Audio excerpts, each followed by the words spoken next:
Hi, we got 2 days worth of meals here set out, and well, actually, I have a whole day's worth of meals set out on 2 different rows here. And what we're looking at is when you're trying to lose weight, we know that in order to lose weight, you have to create a calorie deficit, right? So we have to really, eat a little less than what our maintenance is, and in doing so, our body will turn to its fat for energy, and our weight will go down. And so as we're tracking our calories, many of us, as we're trying to lose weight, we start eating healthier, but ultimately the most important thing will be making sure we don't consume too many calories. And when we're tracking, if we're making guesstimations, estimations, using typical serving, when we're tracking, it can really throw us off. This kind of illustrates this perfectly. We can see with these 2 days worth of logging how the meals look almost identical. Now we have 2 pancakes and a cup of coffee for breakfast, a peanut butter and jelly sandwich, and a banana for a midday lunch or snack. Then we have a salad with a little bag of chips, apple with some almonds, a little bag of granola for a snack, and then a little dessert with a glass of wine in the evening. So look very, very similar, but very, very different calories in each of these days worth of eating. And you can see that our eyes can really deceive us here. We have, if we actually look at the calories in this column here, we have almost close to twice as many calories as we have in this column here. And if we looked at just some of the little things that make a big difference, for example, with our pancake, one pancake has a little bit more syrup and butter than the other. That syrup and butter just melts right into the pancake. We don't even see it, and it's really easy for us to think there's hardly anything there at all. A little extra creamer in our coffee is going to add up the calories real quick. And so this is really why it's so important that we're measuring and weighing in grams using a food scale and not just making guesstimations.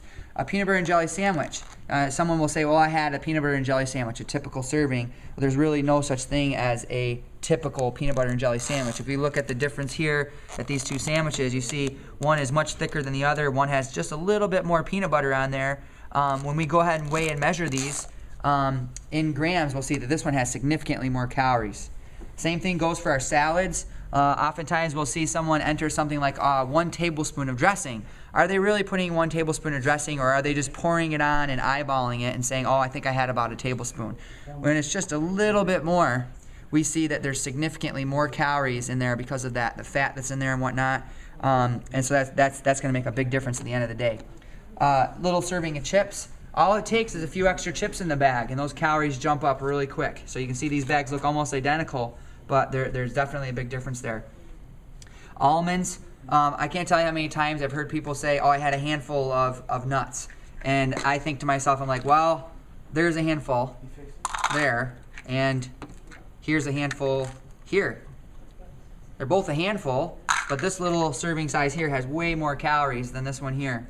Granola, calories pile up real quick. Both bags look pretty similar. All it takes is a little bit extra. You could say, oh, I think I had about a cup or a half a cup. And it ends up that even if it's a quarter cup over that, those calories can jump up. 2 little desserts. We have just an extra little sliver of pumpkin pie in there, and our calories multiply. Same thing goes with our alcohol. You can see these glasses are very similar, but we get just a little extra in the glass there, makes a big difference. And as you'll see here in a minute, you can see how dramatic a difference the calories are for the day with just these slight little errors in logging. So how many calories are in the last one? I think this side here, when we weighed and measured everything in grams, I think we had about 1,700 calories roughly in here. And on this side over here, the whole day's worth of eating was about 2,900. So we're close to 3,000 calories on this side here. And the meals look, like I said, almost identical. Mm-hmm. Very nice.